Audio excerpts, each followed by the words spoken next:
अहो पण मला गावात कापड वाटायचे तो हे बघ, जे काय सांगायचं बाहेर जाऊन सांग. हा? नाही कशी तुमची प्रत्येक गोष्ट येऊ समजतो की नाही अगदी पेशल मध्ये चुकून आम्ही गायमध्ये हात घातला असता म्हणजे एक सांगा काय तुम्हाला प्रत्येक गोष्ट सांगावी लागते. 9 चित्रपट, सलग 25 आठवडे आणि एकच माणूस.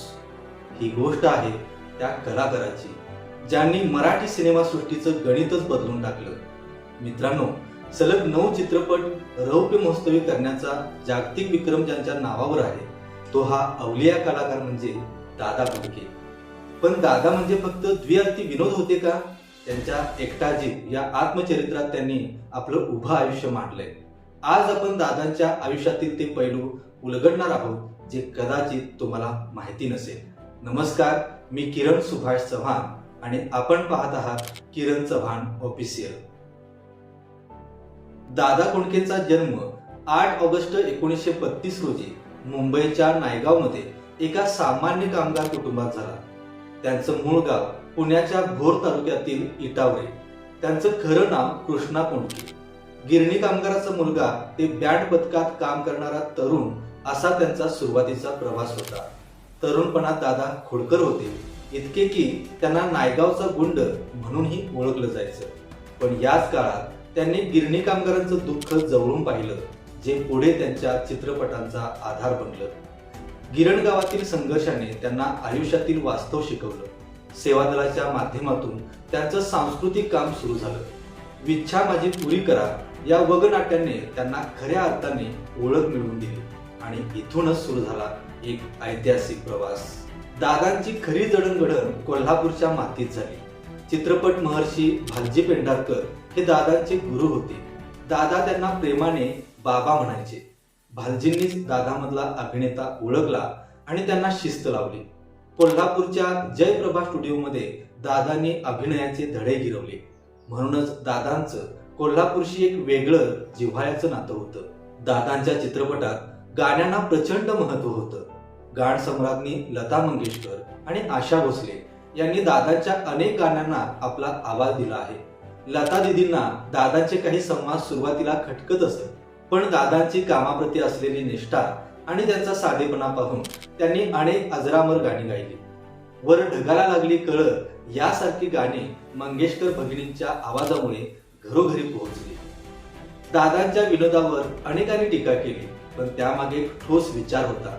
दादा नेहमी म्हणायचे, मी लोकांना तेच देतो जे त्यांना समजतं आणि आवडतं. त्यांनी आपला आशय प्रामुख्याने ग्रामीण आणि कामगार वर्गासाठी तयार केला होता. त्या विनोदाच्या आवरणाखाली ते प्रस्थापित व्यवस्थेवर आणि सामाजिक अन्यायावर धारदार टोमणी मारत असत. आजच्या डिजिटल युगात कंटेंट क्रिएटर होणं सोपं आहे, पण त्या काळात एकट्याने संपूर्ण इंडस्ट्री उभी करणं हे फक्त दादा कोंडकेंना जमलं. ते एकाच वेळी नायक, निर्माता, लेखक आणि गीतकार अशा सर्व भूमिका लिलया पेलत असत. कोणताही मोठा आधार नसताना स्वतःच्या हिमतीवर साम्राज्य उभं करणारी ती खऱ्या अर्थाने एक वन मॅन इंडस्ट्री होती. शब्दांची फेक आणि द्विअर्थी गाणी. दादांच्या गाण्याची चर्चा झाली की द्विअर्थी हा शब्द येतोच, पण दादा शब्दांशी असे काही खेळायचे की ऐकणाऱ्याला वेगळंच वाटायचं, पण कागदावर मात्र ते अगदी स्वच्छ असायचं. वर ढगाला लागली कळ पाणी थेंब थेंब गळत या गाण्यातून त्यांनी पावसाचं वर्णन केलं, पण त्यातल्या शब्दांच्या खेळामुळे ते गाणं रोमॅन्टिक आणि तितकंच मिश्किल झालं. त्यांच्या विच्छा माझी पुरी करा या वगनाट्यापासून ही शैली सुरू झाली होती. ह्यो कसं काय गड्या गुबगुबीत झाला किंवा रात्रीचं खेळ चालले यासारखी गाणी असो, दादा नेहमी म्हणायचे की लोक जे विचार करतात तो अर्थ त्यांच्या मनात असतो, माझ्या शब्दात नाही. त्यांनी शब्दांच्या अशा काही गुगल्या टाकल्या की सेन्सॉर बोर्डालाही अनेकदा हार मानावी लागली.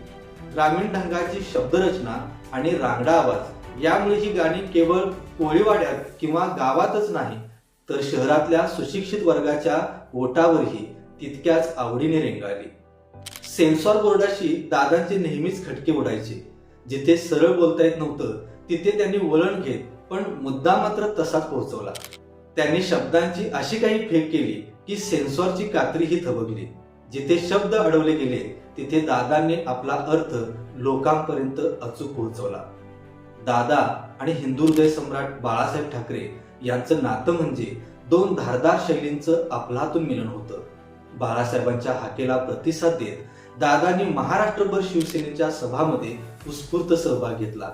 दादा व्यासपीठावर आले की आपल्या खास शैलीत विरोधकांचा असा काही समाचार घ्यायचे की अख्खं मैदान हसून लोटपोट व्हायचं. ही फक्त मैत्री नव्हती तर एकमेकावर असलेला विश्वास होता. बाळासाहेबांच्या कठीण काळात दादा खंबीरपणे त्यांच्या पाठीशी उभे राहिले. दादा आणि बाळासाहेब ठाकरे यांचं नातं फक्त राजकीय नव्हतं तर ते वैयक्तिक जिव्हाळ्याचंही होतं. असा एक किस्सा सांगितला जातो की जेव्हा बाळासाहेब ठाकरे खूप तणावामध्ये असायचे किंवा गंभीर मूडमध्ये असायचे तेव्हा मीनाताई ठाकरे त्यांना हसवण्यासाठी एकच उपाय सांगायच्या, दादा कोंडकेंना बोलवा. दादा आले की त्यांच्या खास विनोदी शैलीत काही मिनिटातच वातावरण पूर्णपणे बदलून जायचं आणि गंभीरतेच्या ढगामधून पुन्हा एकदा हसण्याचा सूर्य उगवायचा. हीच होती दादांची ताकद, माणसांच्या मनातलं ओझं हलकं करण्याची ताकद.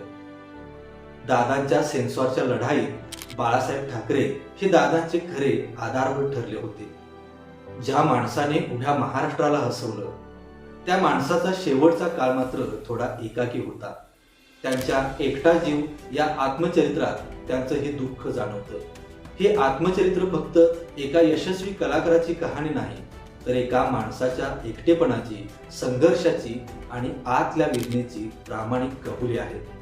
14 मार्च 1998 रोजी मुंबईतील दादरच्या आपल्या निवासस्थानी दादांना हृदयविकाराचा झटका आला आणि त्यांनी जगाचा निरोप घेतला. वयाच्या 65व्या वर्षी हा सोंगाड्या शांत झाला. दादांनी सर्वांना हसणं दिलं पण त्यांच्या शांततेची गोष्ट मात्र फार कमी लोकांना कळली. दादा कोंडके म्हणजे फक्त विनोद नव्हते, ते एक भावना होते, एक काळ होता आणि दादा म्हणजे सर्वसामान्य माणसाचा बुलंद आवाज होता.